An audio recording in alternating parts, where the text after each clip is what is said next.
guys, Josh here and welcome to another review. Today we're going to be talking about this, which is the Thx MONOPRICE DAC Amp. Now real quick disclosures before we get any further in this review. MONOPRICE did send this out for a review. They are not paying, asking, or otherwise trying to influence me to say anything good or bad. All thoughts and opinions are my own. Every once in a while, there's a product that sets the standard on this channel that comes in and really just everything else is going to be compared against it at that specific price range or that specific purpose. I can think of a few examples. The Vanitude Transparent 1 Encores, the Hyphaman Arias, the THX 789 and 887, and recent things like the Ship Magni Heresy.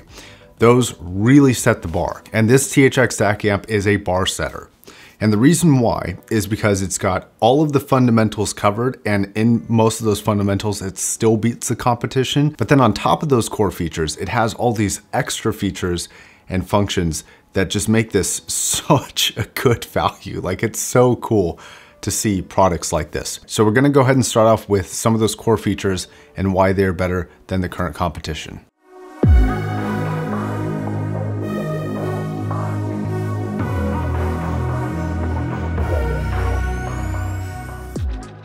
So this unit comes in at $500 and it does come with a 3-year warranty.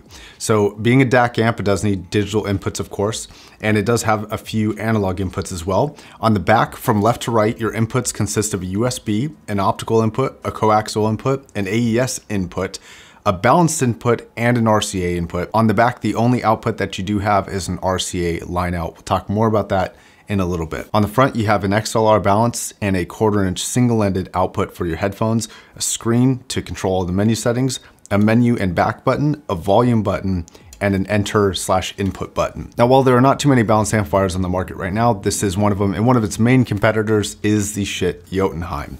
And this has far more inputs for the DAC amp version of that amplifier than the Jotunheim only having USB. This has multiple options. Now, speaking of those inputs, those all feed the DAC, and the DAC is a pretty impressive one given the price range. So this actually is a dual AK4493 32-bit DAC, and it does support PCM and DSD, which is not something you're gonna find in a lot of lower end DACs. So both passing through the actual DAC output and the amplification portion of this, giving out 3 watts, it still manages to measure extraordinarily cleanly. And I think that's one of the most impressive and important parts about this. It's a lot of power, and it's clean power on top of it with a versatility of inputs. That alone, in my opinion, puts us above things like the Jotunheim, which has a lot of power. And if you have extraordinarily high demanding headphones, I might point you towards that one, but honestly, 3 watts for the vast majority of headphones is more than enough. But if the goal of solid states is to be as clean as possible, this is checking that box above its competition whilst providing a very large amount of power. Now, the funny thing here is that if this is the only thing that this was capable of doing, it would still be better than most of the competition, but that's not all it's capable of doing. A lot of what this can do is hidden in the actual software on this device. So there are 3 software features that are all optional. They're all turned off by default, but I do think that they are worth checking out for some circumstances. So first, let's tackle the Parametric EQ. So you can have up to 5 different presets on here. And since this is so rudimentary and not really anywhere near as in-depth or capable as something like the Piece software or really any good EQ on an actual device, I would use this more for systems that are either analog input or if you just want to set a preset, if you have a certain number of headphones that are more corrective things. So for example, you could take a little bit of the heat out of the HD800s or a little bit of the heat out of some of your Beyerdynamics like your T1 or your DT1990. If a headphone is a little bit thin on bass, you can add some. It's not really an EQ replacer, I don't think, if you already use one, but I do tip my hat to it for at least having the capability of doing it. Now, these EQ adjustments tend to happen on a bell curve, and they also have a shelf EQ, which will adjust kind of broader ranges of things. Think of it kind of like that shit low key, but built into this device, and a little bit different implementation, but that's basically the concept of it. Then you have the DRC, which is one of the more interesting moves about this. So what the software basically does is take the dynamic range from the loudest part and the lowest point in the song and kind of compress them a little bit. Now, this for audiophiles is seen as relatively an undesirable trait. This, like the parametric equalizer, is another use case that is going to be specific to specific people, maybe even specific headphones, and even further, maybe even specific songs. But the option to have it is still there if you do desire to have that. Make some time for me and you, get you over, treat you right. We vibing like Okay, so those two software features are cool to see. I'm glad they're on this device as an option. Personally, in my use case, I would never actually use it, but something that I do use still, and I actually think it's pretty awesome, is this feature that they have called DAC Sense Round. It's only got one option on it, it's just on or off. And when you turn it on, it's an instant switch and you can switch back and forth and it's very cool. And this, in some circumstances, completely changes the nature of both the recording and of the headphone. One of the reasons why I think it's so cool is because it changes the nature of the headphone enough that you can take one headphone and basically get two different experiences with it, or two different experiences for the same song on the same headphone, however you choose to look at it. Now this to me is one of my big goals in audio. This is the reason why I go from headphone to headphone to headphone, is I like seeing the same things through different lenses, and that's what headphones provide. So this DAC stuff is right up my alley. Sometimes this is of great benefit to either the headphone or to the song, and sometimes it's not. Sometimes it doesn't really change it all that much, or the changes are not necessarily going to be beneficial. So you have something like this HD800 back here. Now to me, this headphone has reference class and still one of the best soundstage experiences. But primarily, there's a little bit of forward depth, not as much as some other headphones, but primarily it's right and left. And if you're familiar with the sound of this, you'll have the center vocalist here, and then your soundstage is most wide on the right and left sides. Well, what this DAC does is it takes that center vocalist, puts them in front of your face, and then changes those right and left instruments to be a little bit more behind you. So you kind of almost feel like you're, instead of watching a stage, that you're kind of placed into the music a little bit more. But the soundstage is also a little bit wider. So there are both some really good characteristics and some not so good characteristics depending on how you're looking at it. One of the negative characteristics is generally you will have less slam in the bass response. It does seem to have a bit of a bass reduction. It's kind of elusive. Some instruments it seems to really affect, some electronic bass notes it seems to really affect, and others not quite as much. And I've done a lot of testing back and forth, and I can't narrow down what specific type of sound it seems to affect most, but it doesn't seem to be consistent all across the board. So you'll listen to something that's very bass heavy, like the 2049 soundtrack, and there's still a lot of bass there. But then you'll listen to Sin City from Black Atlas, and that low bass note is pretty much gone. And that's, I don't know, it's a little bit elusive. Another potential downside is that there's a boost in the treble response a lot of the time. Not substantially, and it's not overkill, but at the same time, there's other benefits, like usually you will actually reduce the amount of harshness in the vocal range, which for something like this HD800S or the HE1000SE back there is actually of great benefit because they kind of have a hot S region. They're very detailed headphones, but if they have one flaw in the vocals, it's going to be that hotness in the S's, and this DAC actually takes care of that. And a lot of that comes from the various placement of the vocalist and not being so hot and kind of in your head and really sibilant sounding. Now I'll do the best sound demo I can right now. I don't have any professional recording equipment. This microphone goes straight in my camera. I don't use a field recorder or anything. Now I'm gonna play some music from Epidemic Sound from the amp into the preamps in the camera. So you're gonna be hearing the preamps from the camera, which are not at all reference quality. So please don't judge the quality as much as just kind of the difference in placement. It is enough to kind of show you that difference. Just know that listening to the actual unit sounds a lot better.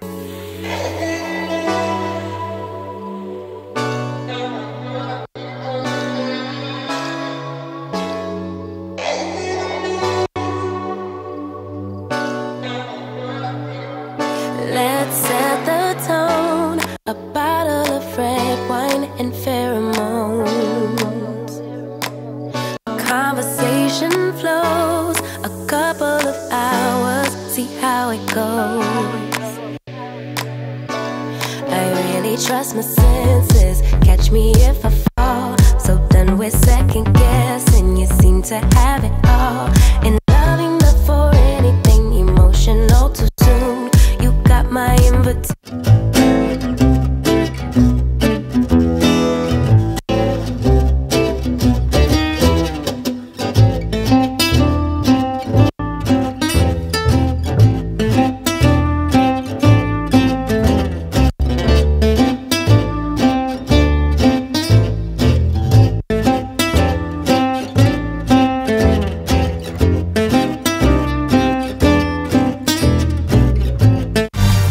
try this a new way. I'm gonna show you the tricks that I know. I'm getting tired of talking, and I need more of a show right now. It's time that you made your mind up, 'cause lately all it ever does is change. Feels like we're only talking, going.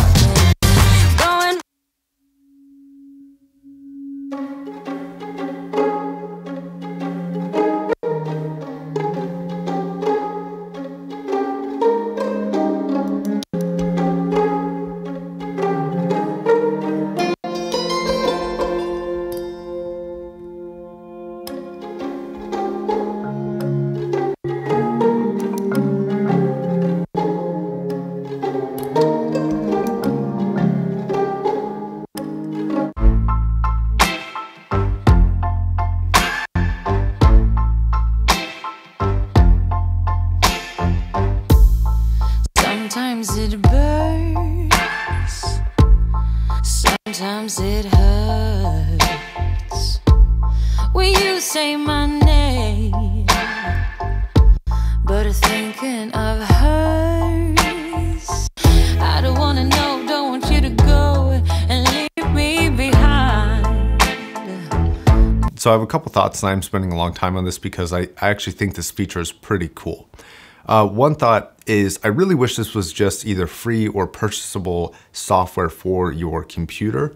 It's unfortunately not. They seem to work with specific companies like THX, also like Vocal. They work with a lot of their speakers, and you kind of have to buy something that operates with it already. Now, the cool thing about this THX is that the DAC is actually usable through the headphone output and the line output. So you can hook this up to a pair of powered speakers like those Vanitus and get this great added sound field, or just switch on and off if that's something you choose to do. And actually on a desk, this actually does some pretty cool stuff. It's actually pretty neat. Honestly, this is a very cool feature, but there's a lot of songs and a lot of music that I don't recommend it for. And what I like most about the system that they've laid out is that you can just switch it on and off, and one, it's instant, so you can instantly tell the difference. And two, I really enjoy that it's optional and not proprietary. I think that's a huge benefit. Now, how I would place a value on something like this? Well, I think if you're deciding on a DAC amp, I would not let any of these additional software features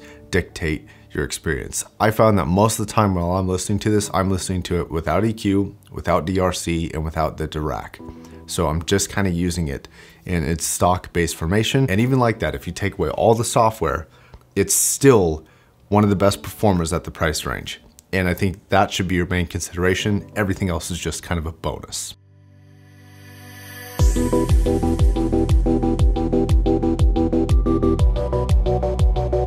Okay, so probably enough on that. I want to talk about some features that I don't like and some ways that I think we can improve them. And then I'll talk about the general sound characteristics and then the conclusion here. So the features that I don't like so much, I don't care for the scroll wheel. It's one of those infinitely scrolling wheels. I don't know. There's something about them I don't really like. I'm also not a huge fan of the menus, and they're pretty rough. And because of these kind of small selection of buttons you have, they do take a while to navigate. Another thing I don't like too much is the choice of inputs and outputs. So since this is already a balanced DAC amp, I do wish instead of using an XLR balanced input, they actually would have used an XLR balanced output so that you could send a balanced signal either to studio monitors or maybe even a different amplifier. I don't see the need for the redundancy of all the balanced stuff if you already have a large selection of digital inputs on a DAC amp, which people are going to be using with digital devices. Okay, so a couple ways to improve this and a couple things that I think would make this absolutely awesome. I think a remote would go a long way for navigating the menus. They could change nothing about it, and a remote with good controls and buttons for going for specific things like changing from line out to headphone out with just a press of a button, that would be a godsend for this device, and it would really speed up the use of it. Now, for whatever reason, we can't add a remote to this. I do want a little bit of a reworking of the menu system. I just think it's really bulky and clunky. It doesn't operate very well. It does work, but it's just, I don't know, it's a very slow system, and it's kind of the weakest link of this whole thing, to be honest. Some things I wish were added were Bluetooth. I think Bluetooth on this device would be absolutely killer. That remote, if those two were added, I'd pay $800 for this thing in a heartbeat, and I still think it would be a great unit. All right, so let's go ahead and go over how this sounds. Well, so to be honest, going between a THX 789 and an 887 to this, I don't hear much of a difference at all, except for one small feature and the one sound issue that I do have with this thing. And that's gonna be the noise floor for IEMs. Now on the 887 and the 789, there is a hissing and a buzzing. And on this Thx Dac Amp, there's also a hissing and a buzzing, but it's a little bit more. Not a lot more, but just a little bit. Now what the general sound signature of those and this is like is just absolute clarity, control, precision, dynamic range, everything you would want from a solid state sound this offers. Just extraordinary detail retrieval, timbre characteristics are on point. There's no warm tilt, there's no compression, there's no anything unless you add that stuff later down the line. It would be an understatement to say that I'm extremely impressed by this. Now I think another question here is that this is an all-in-one that beats all the other all-in-ones at this price range right now, but how does it compare against a separate DAC and separate amp combined for the same price?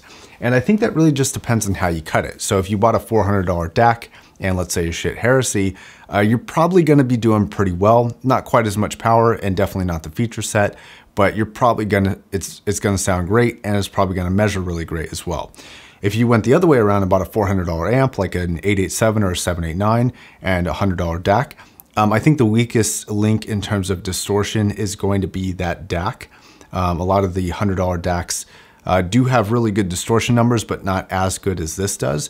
So in a system like that, you're really dealing with whatever your weakest link is. So from a technical noise floor and distortion number, I think it would really just depend on the combination that you chose. But you would end up with more power and an amplifier that is capable of being added onto a higher end DAC later down the line for more money. Or you could split it down the middle and buy like a $250 amplifier and a $250 DAC.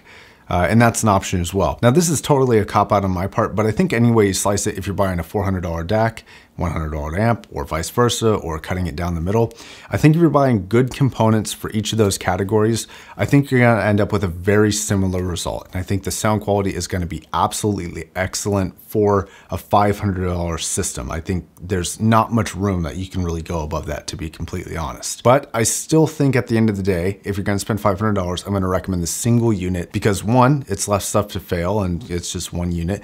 Two, it's got all the additional software features. Then the third reason why I like this is the warranty. Honestly, it's far better than most standard industry warranties. It's 3 years. And I do actually think that a warranty like that is extremely valuable. 3 years is a long time. Now, there are two circumstances where I recommend not picking this.